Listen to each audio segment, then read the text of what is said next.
É um tema tão importante, né? Porque embora muitas igrejas fazem o culto dos homens como se fosse mais um evento da igreja, como o culto das mulheres, culto dos casais, mas nós não queremos que seja assim. Nós não queremos mais um evento. Eu acho que a gente já está trabalhando demais, já está correndo muito, né? E às vezes a família também falta com a nossa presença para que a gente possa ter mais um evento, porque isso não muda nossas vidas, né?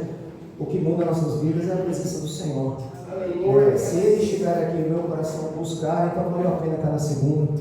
Vamos voltar para casa mais fortes, mais marido, mais pai, mais homem diante dele. E essa na minha oração é a nossa oração, e eu creio que o Senhor nos trouxe aqui para isso. Eu não vim aqui ensinar algo como que soubesse mais. Eu estou aqui tanto quanto a cada um necessitando daquilo que é do Senhor. Por isso que a palavra fala que nós somos apenas instrumentos, né? O Senhor fala aqui, mas falou para mim, para que eu possa também crescer e vou compartilhar simplesmente aquilo que o Senhor tem colocado no meu coração. Para quem não me conhece, o meu nome é Leonardo, eu sou fruto da casa. Essa igreja que tem tantos anos, não tem como não fazer parte dessa história. Nasci aqui, fui missionário durante muitos anos, pastor há mais de 30 anos. Então sou um pastor missionário, minha visão muito missionária. Sou bacharel em teologia, fui empresário durante 13 anos. E o Senhor fez um reboliço no ano passado, de forma que eu estivesse em Santos em 2025, e mal esperava que eu estivesse aqui. Não que seja ruim de forma nenhuma, mas depois de 20 anos em Bertioga, casado, e mais tempo já tinha saído, o Senhor me fez vir uma noite que tinha festa, vim na festa, o Senhor foi falando aqui que vai ficar, e vim aqui apenas compartilhar e somar para esse grande ministério, para essa grande obra que o Senhor tem colocado neste lugar. Na qual também fazemos parte. Não importa a igreja que nós congregamos, certamente somos uma só igreja e capazes para ser luz e bênção onde nós estamos plantados. Eu sempre digo que a igreja sempre tem que ser como uma árvore frutífera. Desse bairro, ele tem que ver essa igreja como uma árvore frutífera. Entrando aqui, encontra sombra e encontra alimento. É assim que deve ser na sua igreja, onde você está plantado, que o Senhor frutifique a sua vida em nome de Jesus, amém? E eu quero aqui também agradecer o pastor Paulo e a igreja, né? Que também abraçou minha família de uma forma tão carinhosa. Quem conhece a igreja triunfante sabe que é assim. É a marca registrada, eu abraço o carinho, mas eu louvo ao Senhor porque também de tantas lutas que a gente atravessou e tem atravessado, a igreja tem sido objeto de cura, objeto de amor, de bálsamo. Isso é graça de Deus para as nossas vidas, amém? Então aplauda o Senhor por tudo isso. Glória a Jesus.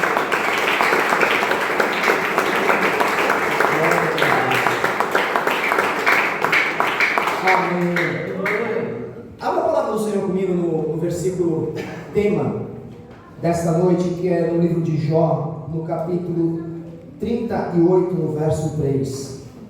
Jó, capítulo 38, verso 3.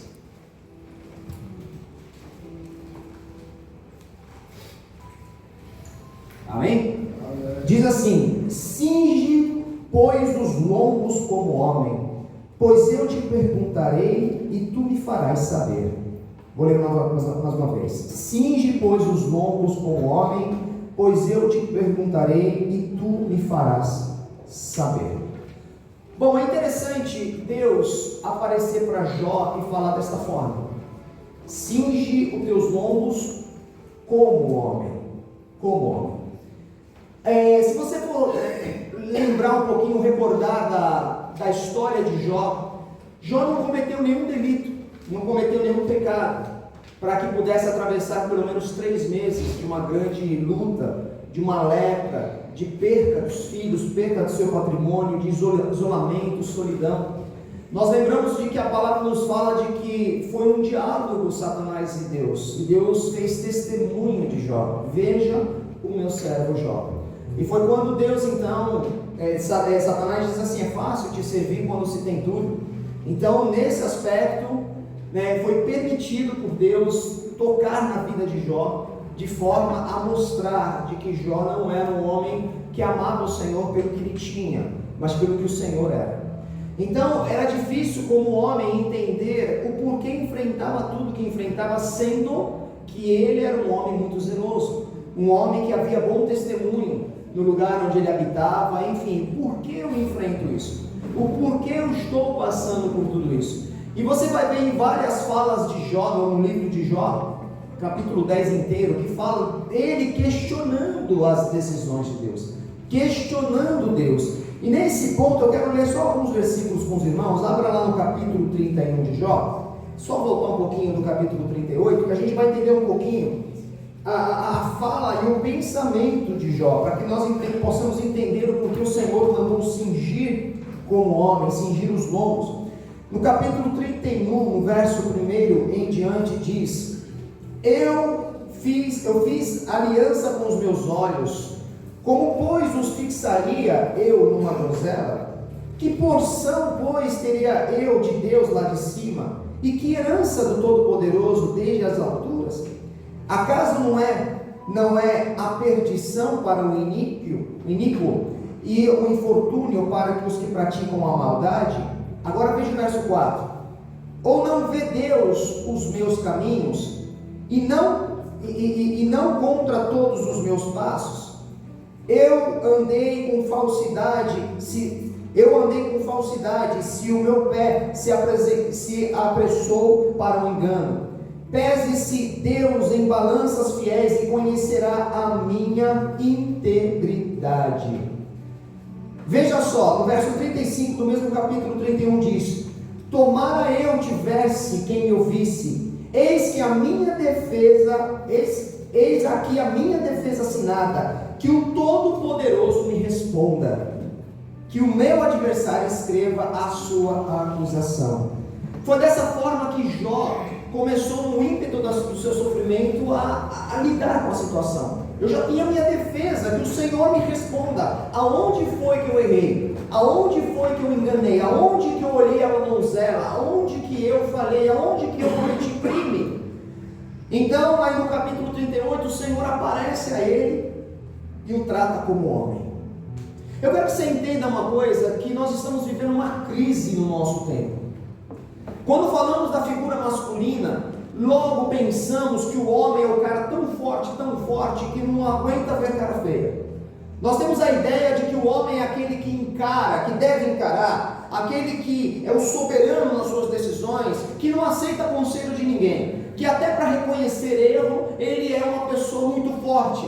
Um homem não é capaz de chamar um outro homem de bonito, é um cara que tem presença. É um cara que tem presença, está de presença. Porque nós temos essa ideia demoníaca que o homem não pode ser sensível. O homem não pode ser uma pessoa que reconhece erro. O homem não pode ser aquela pessoa que admite quando falha. A sociedade nos ensinou a ser assim. E aí nasce o chamado machismo. As brigas inúteis e fúteis e pequenas que os homens se permitem brigar. No trânsito a gente vê homens se brigando porque simplesmente um desapercebido invadiu a faixa do outro. E começamos a ver que isso reflete dentro da nossa casa. Quando as nossas esposas não conseguem encontrar em nós um amigo, não conseguem encontrar em nós alguém que possa conversar, alguém que possa confessar algo. Porque nós somos aqueles que somos os senhores, estamos sentados em nosso escritório residencial, em nossa casa, e os nossos filhos e as nossas esposas têm que estar abaixo de nós em todo o tempo. Mas isso não reflete Deus, isso não reflete o motivo da criação do homem, não reflete o porquê, sabe? A igreja muitas vezes tem mais mulher do que homem aqui dentro, já percebeu? Eu não sei se a sua igreja é assim, mas toda igreja existe muito mais mulheres sentadas do que os homens. Eu pergunto, por quê? Sabe por quê? Porque nós somos tão arrogantes em nossa pseudo-força, que nós somos incapazes de nos submeter a qualquer autoridade, até mesmo a de Deus. Já ouvi muitos homens falando: não vou para a igreja para ouvir o pastor, é igual a mim. É claro que é igual a você. Aqui não tem pessoas perfeitas. O que nos une é que buscamos a perfeição. Estamos buscando a perfeição. Mas as pessoas, os homens são assim. O pastor fala demais, eu não acredito não. Ficar ouvindo o homem, gente cantando, com aquela ideia puritana de que não erra nunca. Não, eu vou ficar na minha casa que eu ganho mais, na minha vida cuido eu. Só que o Senhor, Ele quer resgatar a figura masculina e quer que nós entendamos qual era. Quando Deus criou Adão, o homem, Ele criou o homem com um propósito, e esse propósito é muito revelado quando o homem peca. Quando Adão peca, Deus olha para Adão e falou assim: agora a terra, toda a terra é maldita por sua causa. O pecado de Adão amaldiçoou a terra. Por quê? Porque a postura de Adão também abençoava a terra.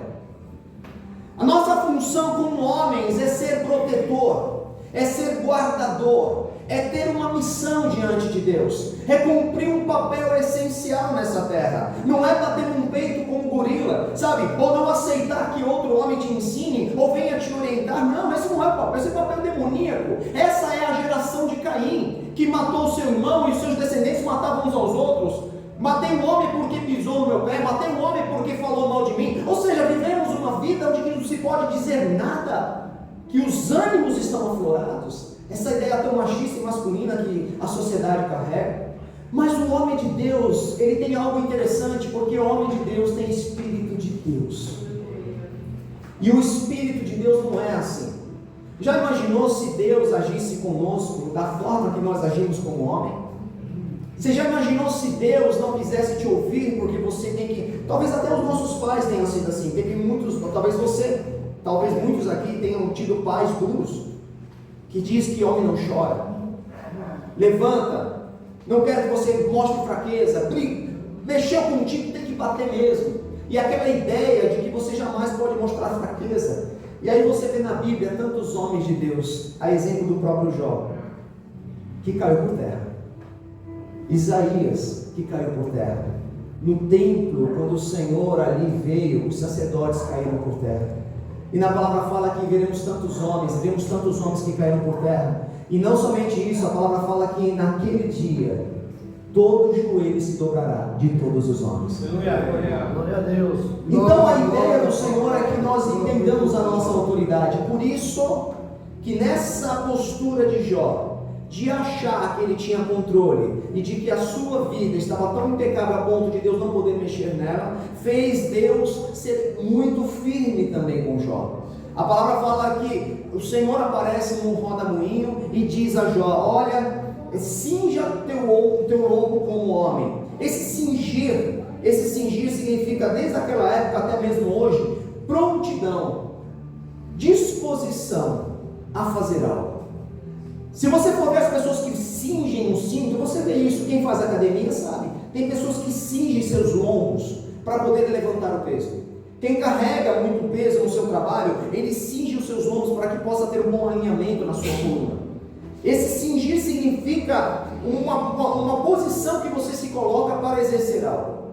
Deus estava chamando Jó para ter uma disposição a compreender algumas coisas. E ele não falou: não, cinja seus lombos como um servo. Não, ele cinge os teus lombos como um homem, porque cabe ao homem ter essa postura.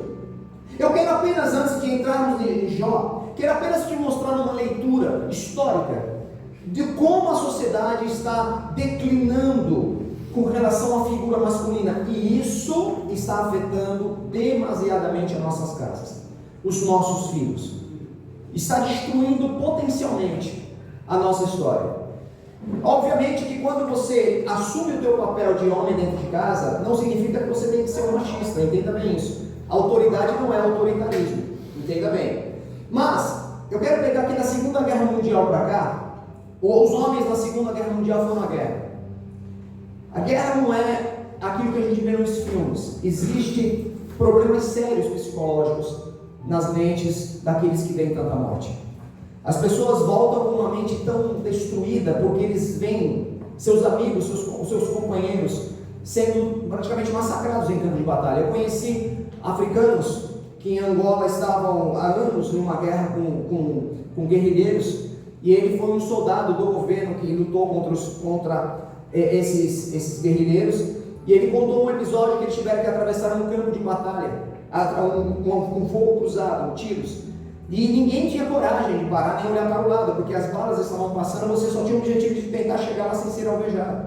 E ele conta, e veio lágrimas nos olhos dele quando ele fala que cada que estava correndo em linha, um atrás do outro, abaixado, e o seu amigo de trás foi alvejado. E ele falou que não teve coragem de voltar, ele não teve coragem de olhar, mas disse que nunca mais a voz do seu amigo saiu do seu ouvido, pedindo para que ele voltasse e o ajudasse. Isso é um caso. Imagina você ver isso todos os dias. Você não sabe se hoje você vai viver ou não. Ou seja, depois da Segunda Guerra Mundial, que os homens foram, eles voltaram com sequelas. Voltaram com problemas psicológicos sérios. E não conseguiram, muitos, se adequarem às suas casas. Eles eram violentos, acordavam violentos, achavam que sempre tinha um inimigo atrás da cozinha, atrás da porta. E isso afetou muito as famílias, isso dados americanos. E depois veio a década de 60 e 70, onde houve a Revolução Cultural. E com a Revolução Cultural, o advento do feminismo. O feminismo e o machismo não provém de Deus em nenhum aspecto. Não provém do Senhor. O que o Senhor sempre nos traz é que o homem se unirá à sua mulher, serão dois uma só carne. E Deus é tão sério que fala que o homem, o marido, que não ama sua esposa, o Senhor rejeita a sua oração. Então não existe essa coisa de você achar que é mais homem dentro de casa, nunca foi nem será. Como a mulher mais mulher, são funções diferentes para uma missão única. E acontece que veio a revolução então cultural e com o feminismo, trazendo a mulher para o centro da família, e o homem começa então a perder cada vez mais o seu papel, começa a sucumbir à sua função. Nós somos a geração da revolução cultural. Nós temos parte dessa cultura, desse ensinamento de que o homem ele tem que ser firme, ele tem que ser forte, ou o homem tem que ser demasiadamente fraco, porque hoje nós vemos homens que não conseguem atravessar a rua com chuva, homens que não aguentam dor, homens que não aguentam suportar pressão, homem que não aguenta, lidar com uma afronta num trabalho, não aguentam, homens que têm, como diz Augusto Cury, a inteligência emocional prejudicada, não tem gestão das suas próprias emoções. Então são homens cada vez mais fracos emocionalmente, cada vez mais fracos na sociedade, e isso traz um problema sério dentro de casa,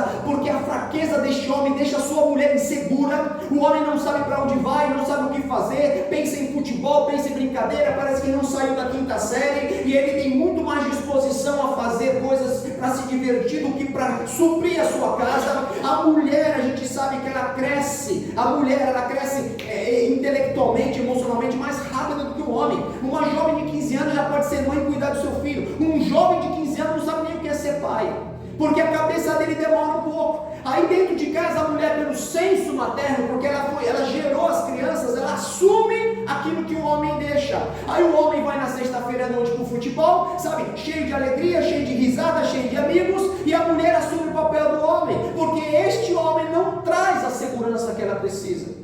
E essa é a nossa sociedade. A igreja está repleta de famílias destruídas ou prestes a acabar, porque o homem simplesmente está como um rei de coroa de papel, andando dentro de casa achando que manda em tudo.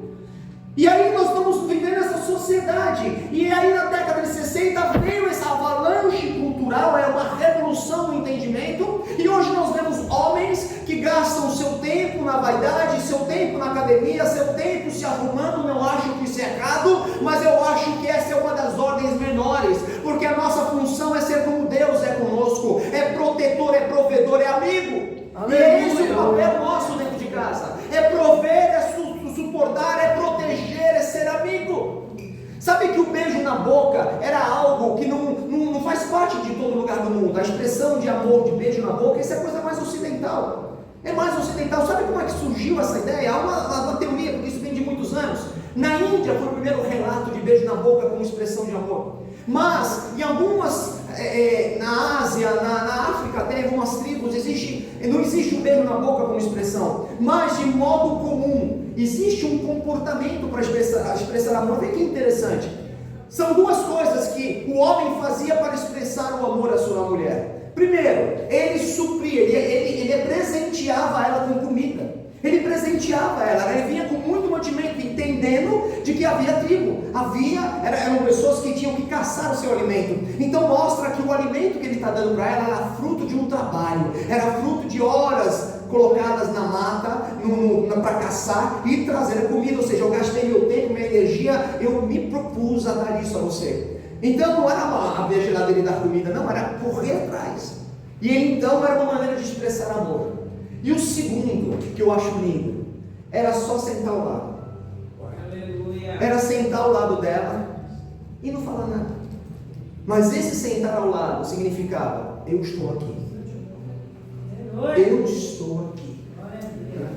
Justamente por sentar ao lado, que aí vem a questão do beijo, havia uma certa aproximação, sim.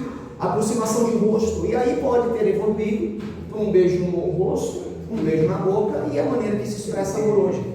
Mas hoje se beija na boca, mas não está do lado. Hoje se beija na boca e você está longe da casa. Casais estão vivendo no mesmo teto, separados, porque não se conversam. Ninguém sabe a dor um do outro. E aí o diabo vem, traz o amigo, traz a amiga e destrói a família. O resultado disso, tem algumas estatísticas que eu quero falar. Isso são dados nos Estados Unidos. Sobre a questão de suicídio. Você sabia que 80% dos suicídios nos Estados Unidos são homens? São homens. 80% das pessoas que se matam, dados americanos, são de homens. A saúde mental, mais de 100 milhões de homens sofrem de depressão por ano nos Estados Unidos. 100 milhões. Aí existe um silêncio emocional. 40% dos homens no Reino Unido nunca conversaram sobre alguém, sobre as suas dores mentais. Nunca conversaram com alguém sobre o que sofre. Isolamento. Jovens homens relatam solidão. Homens jovens relatam solidão crescente e falta de apoio emocional. Aumenta a dependência de comunidades virtuais negativas. Ou seja, aí vem as dependências. Porque quando você tem uma carência emocional e tem uma solidão, você começa a buscar alternativas. Aí nasce as barbaridades que nós vemos na internet e a dependência química, como drogas, como álcool. E nós vemos que a maior parte dos homens na rua são homens, de pessoas na rua são homens, e grande parte com problemas de bebida. Eu conheci muitos trabalham aqui, eu sei disso, mas se você for ver a grande estatística é porque a mulher deixou. É impressionante, a minha mulher me deixou na rua. Mas como assim? Tua mulher te deixa e você vai para a rua, não tem mais vida? E fala com uma arrogância, como se a rua para ele fosse um castigo para ela. Eu falei, meu, o que está acontecendo? E se acabando nas drogas e na bebida. E aí o que acontece também é que na educação, em vários países, mulheres já superam os homens em desempenho acadêmico. Eu não acho errado a mulher crescer, eu não tenho nada contra isso. Eu acho que a mulher também, ela tem um papel fundamental na sociedade, tem um papel fundamental e se pode ser capaz de ser uma presidente, uma CEO, que seja, amém, não tenho problema com isso, não é esse o ponto que eu estou tratando, mas a Bíblia fala de que tanto o homem como a mulher tem uma missão, que vai mais do que formar uma faculdade e ter o chamado sucesso na vida financeira. A palavra fala que Deus criou o primeiro homem, e o homem com uma missão. A missão que Deus deu ao homem não poderia ser feita sozinho. Deus olhou e falou, não é bom que o homem esteja só, farei uma ajudadora. Essa ajudadora vai ajudar o homem na missão que eu dei a ele. Todos nós aqui temos uma missão, e a mulher que Deus nos deu é para ajudar-nos nesta missão. A mulher, ela tem um papel de potencializar o caminho e a direção que Deus tem te dado. A mulher tem a função de te empurrar para a missão. Que no dia que você disser, olha, eu estou cansado, não sei se vai dar, a sua mulher será a boca de Deus dizendo, vai dar certo, vá. Eu acho um absurdo as violências que a gente vê de homens batendo em mulheres. Você sabe que a força física do homem é como se ele fosse um X-Men. Era como se fosse um mutante perto da mulher. Com a questão da testosterona, a musculatura, o osso do homem é muito mais rígido, muito mais forte, muito mais capaz. É uma baita covardia levantar a mão de qualquer forma, nem a voz a uma mulher. O Senhor formou o homem para carregar, para poder, ser forte na batalha, para poder cuidar da terra, para poder cultivar o jardim do Éden, requer força.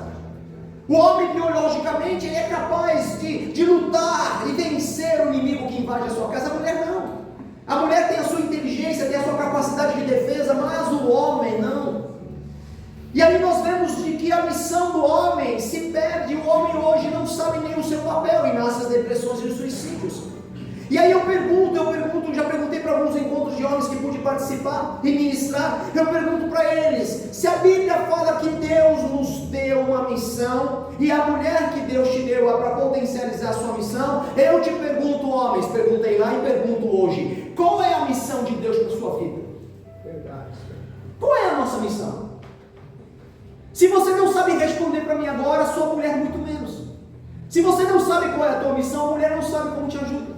Se você não sabe para onde ir, a sua mulher tem medo para as direções que você possa tomar. Aí os conflitos que nós temos em casa, não é porque essa mulher é teimosa, é porque você não mostra para onde quer ir. Eu me lembro de uma empresária, uma mulher que galgou a sua carreira acadêmica de uma maneira excelente, a ponto de ser CEO de uma grande empresa multinacional. E como CEO, ela era líder de muitos, e havia muitos homens abaixo dela. E ela fez um desabafo, e ela dizia assim: eu quero ser Amélia, eu quero ser Amélia, eu quero poder ser cuidada e não cuidar, eu quero poder acordar de manhã e não ter que pentear meu cabelo, a ter que hoje, como hoje, acordar pela manhã e pensar que tipo e cor de batom que eu vou usar. Eu não quero ter que me mostrar forte, eu não quero ter que intimidar homens porque eu tenho uma posição. Eu quero poder que o homem me veja como uma mulher frágil e não como alguém tão forte porque está à frente de uma grande empresa. Eu quero ser cuidada, eu quero fazer bolo à tarde, eu quero poder ir ao shopping, eu quero poder acordar mais tarde, eu quero poder ser amada sabendo que alguém trará aquilo que eu preciso. E saiba isso que as nossas esposas querem, mesmo que trabalhem. Que saiba que tem um homem dentro de casa, que tem alguém que, se eu quiser deixar ele trabalhar, eu sei que ele vai correr atrás para que jamais falte aquilo que precisa. E o Senhor está querendo resgatar na igreja os homens de verdade. Não os pseudos homens que ficam enchendo o peito dizendo que eu sou capaz, mas homens que saibam e tenham coragem de chorar. Homens que possam reconhecer suas falhas, seus erros. Homem que possa olhar no espelho e dizer assim: eu não consigo, Senhor. Porque quando nós nos sentimos fracos, aí é que somos fortes. Se eu achar que eu sou forte, jamais me submeterei a Deus. E aqui nós temos o entendimento de que o Senhor nos deu uma grande missão. Essa missão a sua esposa precisa saber, você precisa saber. Porque no dia que você falar, o Senhor falou comigo e faremos isso, a sua esposa sentirá a unção de Deus na sua vida. E ela vai dizer a você assim: meu amado, eu vou contigo para onde você for. Eu te acompanharei, porque eu sei que você é homem de Deus, que você não daria um passo que traria consequências à sua casa e família. Ah, meu amado, como Satanás conseguiu entrar em nossa mentalidade. Tem um livro chamado Nascido de Novo, do autor Charles Colson. Charles Colson foi o assessor direto do presidente Nixon americano. O presidente Nixon foi um presidente corrupto, foi preso. E Charles Colson, para fazer parte também da cúpula do governo, também foi preso. E acontece que ele, na cadeia, conheceu a Jesus. E ele escreve na cadeia o livro Nascido de Novo.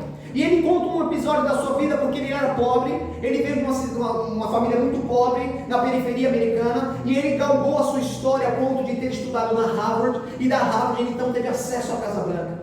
Uma carreira de vida meteórica para chegar ao ponto de estar junto com o presidente da República Americana. E acontece que no caminho ele se separa da esposa, da primeira esposa, casa novamente, e nesse novo casamento eles têm a escolha de estar adotando uma criança. Então foram conversar com a conselheira tutelar, e aí que eu acho muito interessante, que a conselheira tutelar falou para ele assim, para o casal: eu quero saber se vocês terão estabilidade para cuidar dessa criança. Eu quero saber se essa criança estará em um lar apto para que ela cresça de forma saudável. Então o Charles Colson falou assim: olha, eu não sei se você me conhece, mas eu sou assessor do presidente Nixon e a minha história é essa: vim da periferia, estudei na Harvard e eu consegui galgar tudo que eu decidi na minha vida, eu fiz, tudo que eu propus colocar as mãos, eu alcancei. Essa criança estará sim sendo amada e suprida. Aí a conselheira tutelar falou assim: mas pelo que eu estou vendo aqui, o senhor já se separou uma vez, né? Ele assim: não, sim, esse é meu segundo casamento. E ela respondeu: bom, eu quero que o senhor saiba de que essa criança não vai para o gabinete na Casa Branca.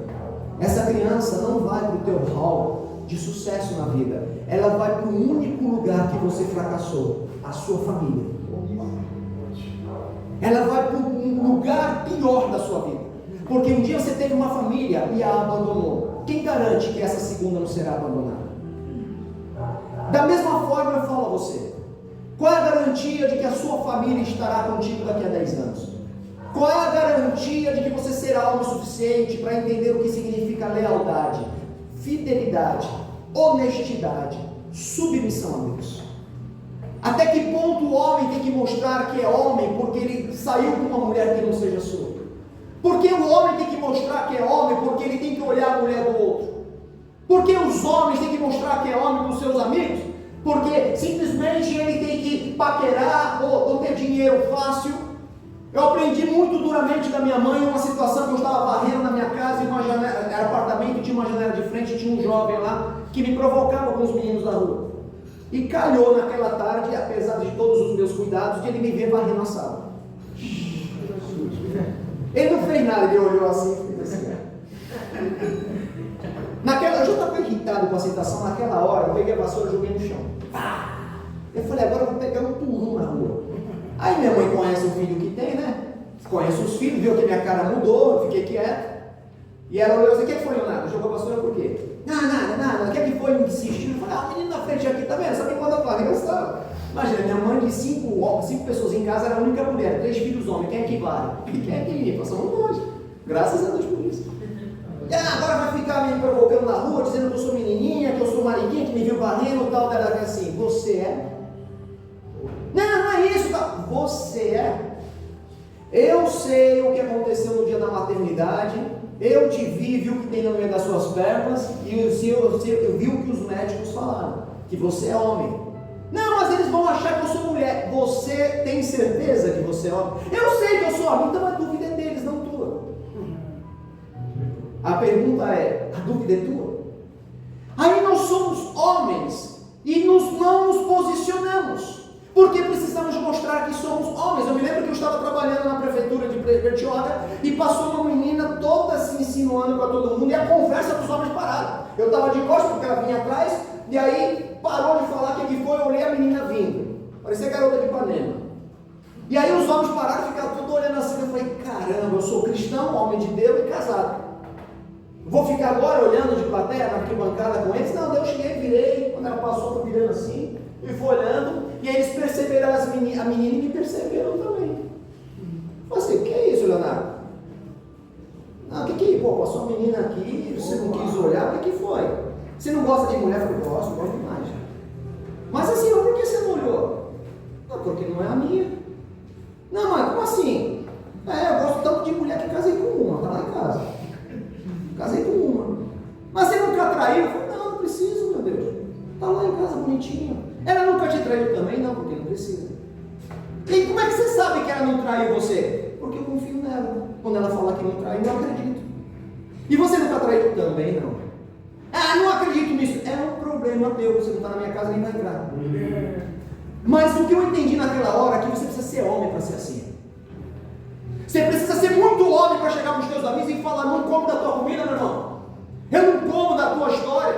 Eu não comungo com você. Porque o Senhor me ensinou a cingir meus lombos como homem. E me dispor a algo maior. Porque antes eu achava que era alguém. Eu questionava até Deus. Que Ele apresente a acusação contra mim. Que Deus apresente onde eu errei para poder me punir assim. Mas depois que o Senhor apareceu para mim, eu aprendi de que todo o poder pertence a Ele. Como o Jó mesmo falou. Uma vez o Senhor falou, 2 vezes eu ouvi. Que todo o poder pertence a Ele. Meu amado, eu preciso que você entenda de que você precisa ser homem para se dobrar diante do Senhor. Você precisa ser homem para estar abaixo do Rei dos Reis. O nosso amado pastor falou aqui que arrependemos porque está próximo o reino dos céus. Saiba que no reino dos céus ninguém usa coroa, só Jesus. Glória a Deus. Você não vai reinar no reino dos céus. Você lá não é general. Você lá é servo. Você tem que tirar a tua coroa e sentar aos pés do Senhor. Sentar aos pés do trono e dizer, Senhor, eis-me aqui, o teu servo ouve. O problema é que os homens estão cada vez mais ausentes de Deus, cada vez mais fragilizando a sua família, cada vez mais ensinando para os seus filhos que homem é fraco, que homem troca o que é correto pelo que é duvidoso. Ele, ao invés de amar a sua esposa, ele vai jogar bola. Ao invés de ele se importar com a sua família, ele briga com os filhos. Ao invés de ele amar a sua esposa e se olhar nos olhos dela e dizer eu te amo e ela sentir isso dentro de você, nós falamos, não, eu não posso expressar expressar emoção, eu não posso, porque eu tenho que ser forte. Não, meu irmão, quem é forte é quem é capaz de reconhecer as suas mazelas, é olhar para a sua esposa e falar assim: minha esposa, eu não sei o que fazer, eu não sei como fazer, mas eu te garanto uma coisa em nome do Senhor Jesus: o Senhor me trará solução, e eu vou fazer o que deve ser feito. É como o homem, no momento de escassez, que sai no meio da floresta para trazer comida para os seus filhos. Ele vai dizer para sua esposa: olha, eu vou trazer a comida, mas ninguém está caçando, o Senhor me dará a vitória. E você entra na mata chorando, você entra na mata clamando, dizendo: Senhor, meus filhos precisam comer, e o Senhor te dá êxito na caçada. Mas a tua esposa vai saber: o meu marido voltará com a comida. Glória a Deus. Quando fala de homem de Deus, fala disso. Cingir significa dizer: eu estou ouvindo, Senhor. Cingir significa dizer: eu vou cumprir com o meu papel, Senhor. Cingir significa dizer: eu não estarei mais sentado, eu estou cingido agora para a batalha, estou cingido agora para algo maior. Eu quero que você entenda como é a tua postura excelente, vai mudar a história até dos teus filhos. Sabe qual é a diferença do homem e da mulher? Dentro da família, a pai e a mãe? A mulher representa o passado, o homem representa o futuro. Quando fala de mãe, por isso que o dia das mães é muito mais inflamado que o dia dos pais. Porque o dia das mães reporta ao passado. De onde eu vim? Todos nós nascemos aqui de uma mulher. Todos nós tivemos mãe. Então nós nascemos das entranhas dela. Sentimos ela por dentro. E a mulher, ela tem esse papel de proteção. Tem esse papel de cuidado. O homem não. O homem ele tem um papel de empurrar para frente. Vê quando a criança está correndo no parquinho. Eu tenho 2 filhas, eu sei como é que é. A criança está correndo e você está olhando. É lógico que num parquinho existe o escorrega que pode cair da escada, existe um que pode tropeçar, ralar o joelho, existe tudo isso. A mãe fala o quê? Não corre, não corre, vai machucar. Não, não, não. O homem não. Não, corre, vai correr, vai, corre. Aí quando cai, a mãe já vem correndo, o homem, não, levanta, deixa, levanta. Olha, não foi nada. Não foi nada. Enquanto a mãe está tentando melhorar o ninho, o homem está arrancando as penas do ninho para dizer: tem que voar, meu Deus, tem que voar. Então, quando o homem é presente dentro de casa, os teus filhos estão preparados para o futuro, estão preparados para a vida, porque você está ensinando. Quando a gente cai e se machuca, é mais a vergonha que não te deixa levantar do que o machucado. Levanta, sacode o pó, ri junto e segue a vida. Porque lá fora você vai cair muitas vezes e vão te atropelar se você ficar no chão. E aí nós começamos a ver que o Senhor vai curando a nossa casa, vai curando a nossa história. Mas a parte mais triste, não quero me alongar muito mais, a mais triste é que os homens não estão dispostos a aprender do Senhor. Eles estão em casa enquanto suas famílias estão na igreja. E muitos estão olhando para Jesus como um concorrente que veio tirar minha mulher de mim. Aquele que está mudando as coisas da minha casa e minha mulher gosta mais de Jesus do que de mim. Tem muitos homens que não querem ir para a igreja, sabe por quê? Porque acha que a mulher está interessada em algum homem na igreja. Sabe por quê? Porque ela não quer sair da igreja. Agora, eu não digo que ela está interessada em algum homem humano. Tem um homem chamado Jesus que ela está muito apaixonada. E Jesus está falando com ela. Mas este homem, que deveria ser o instrumento de Deus para a vida da esposa, ele agora está vendo Jesus como concorrente. E ele não quer vir para a igreja porque ele não aceita isso. Por isso que eu quero que você, essa noite, seja um instrumento de Deus, primeiro para a tua casa. Primeiro para a tua casa. Eu te desafio a chegar na sua casa, olhar nos olhos da sua esposa como você jamais fez. E começar a amar a mulher que o Senhor te dá. Segundo, pergunte para Deus qual é a tua missão. Pergunte para Deus qual é o teu papel nessa geração. Se você não sabe, pergunte até que Ele te responda. E terceiro, se humilhe perante o Senhor.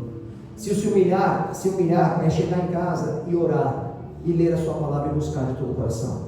Mas se humilhar também se envolve você sentar aqui e ter a coragem de ouvir outro homem ensinar alguma coisa. Porque quem não é capaz de sentar para ouvir e aprender, jamais será capaz de estar aqui e ensinar. Eu passei muitas coisas na minha vida. Eu já fui para a Bolívia, já viajei 7 países, já tive líderes de todo lugar. Eu aprendi a baixar a cabeça quando eu estava certo. Eu aprendi a viver, sabe, entendendo de que perto está quem me justifica. Em todo momento que fui injustiçado, o Senhor diz: eu te honrarei. Todas as vezes que a minha honra foi questionada, o Senhor diz: você que tem que ter certeza de quem você é. E eu aprendi a buscar muito mais a aprovação de Deus do que dos outros. Eu aprendi a viver 20 anos com a minha esposa e tentando cuidar dela da melhor maneira. A minha esposa é uma mulher muito forte. A minha esposa cuidou de 3 irmãos e da mãe. Quando o pai bebia, quando o pai fazia com que eles fossem expulsos dos apartamentos que alugavam por conta de bagunça, por conta da bebida dele. Mas quando ela encontrou um homem de Deus, e Deus me ensinou a ser forte, ela deixou de ser essa força toda. A Elis, eu não conheço a Elis de antes. A Elis de antes, forte, que não se permitia abaixar a cabeça. Quando eu a conheci, eu vi uma mulher que se colocou abaixo. Mas isso me trouxe mais responsabilidade, porque agora ela confiava que eu daria a ela o que o pai dela nunca pôde dar. E hoje eu louvo o Senhor pela vida dela. E que o Senhor me dê capacidade dela dormir tranquila, sabendo que existe homem. Que existe homem, não é só para matar barata, que nem matar barata tem homem hoje em dia. O primeiro a matar barata é a mulher. Ah, meu irmão, você tem que pular, você tem que fazer luta livre com a barata, vai mostrar para a tua mulher, está no domínio, está no domínio. Eu dominei a barata, mas aquele marido forte, tem que ser assim, meu irmão. Essa noite sim já estou longo. Não volte para casa não, como quem participou de mais um pouco. Porque isso depende do teu futuro, da tua história. Não deixa a sociedade definir quem você é. Não deixa a sociedade mostrar para você quem você é. A sociedade vai dizer que você é um fraco, como aqui foi falado, que você tem que ter o lado feminino aflorado, que você tem que ser uma pessoa, sabe? Hoje tem muito homem dizendo: eu sou homem, eu sou bi. Eu sou homem e eu tenho relação com todo mundo, eu sou homem, eu continuo sendo homem. Eu não estou dizendo biologicamente se você tem o cromossomo A ou B, mas não é isso. O ser homem na palavra de Deus é ser como Jesus com a igreja, fiel. Nosso Deus, nosso noivo é fiel. Aleluia. Ele está preparando lugar para a sua noiva. Glória a Deus. Ele não está traindo a noiva. Ele não está esquecido da noiva. Assim somos nós como homem. Por isso que Paulo fala: deixará o homem pai e a mãe, se unirá a sua mulher, serão dois uma só carne. Eu me refiro a Cristo e à igreja. O maior exemplo de casamento é Cristo e a igreja. Enquanto o noivo está trabalhando, preparando o lugar e vai voltar, a noiva está onde? Está passeando com os homens? A noiva está onde? Está dormindo, relaxada? Não, a noiva está branca, linda, com roupas lindas, com azeite, como se todos, crendo que hoje talvez o meu noivo chegue. E quando o noivo chegar, ela estará pronta e desejosa, fiel, leal, santa para o noivo. Que a sua esposa possa ser assim para você. Essa noite eu oro para que o Senhor levante os homens dessa geração. Aleluia. Que a gente possa ter encontro de casais reais, verdadeiros, amados. E sabemos que a esposa fala: meu marido mudou, porque ele agora é um homem que ama segundo o coração do Senhor. Amém? Eu quero te